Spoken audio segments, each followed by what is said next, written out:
Independent කියන්නේ තමන් තනියෙන් මම ජීවිතේ හැමදේම අතහැරලා තනියෙන් ඉන්නවා කියන එකම නෙමෙයි. ඉන්ඩිපෙන්ඩන්ට් කියලා කියන්නේ මගේ ඔයා බැඳලා නම් ඔයාගේ හස්බන්ඩ් ඉන්නවා. මට පවුලක් තියෙනවා. මට මගේ දෙමව්පිය ඉන්නවා. හැබැයි ඒගොල්ලෝ හිටියට මම මගේම කියලා වෙනම කෙනෙක්. මගේ ජීවිතේ ගන්න තීරණ හැම දෙයක්ම ගන්නේ මම හිතලා ඒ තීරණවල ප්‍රතිඵලත් මගේ අතේ තියෙන්නේ.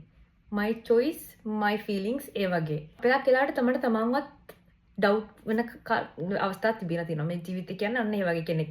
කොච්චර ඊගොටිස් කොච්චර මමත්වයේ වැඩි පිරිමි හෝ ගෑනු කාන්තාවන් කවදා හරි වැටෙනවා. ඒ වැටෙනකොට අපිට අපිවත් ෂුවර් නැති වෙලාවෙ අපිව ගිව් අප් කරන වෙලාවේ අපිට කවුරු හරි ඕනේ.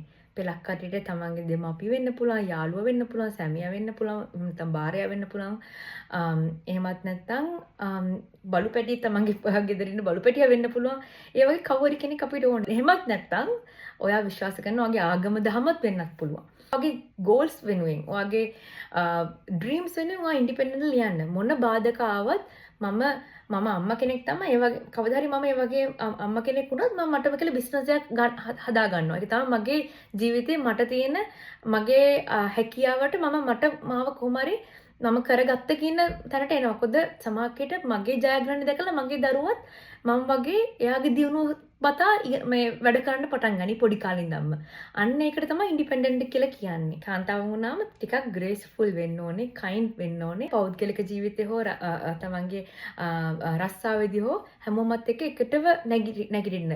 ඔයා ඉන්ඩිපෙන්ඩන්ට්ලි නැගිටිනකොට අනිත් කට්ටියත් ඔත් එක්ක නැගිටවන්න උදව් කරන්න. එයාලටත් අත දෙන්න.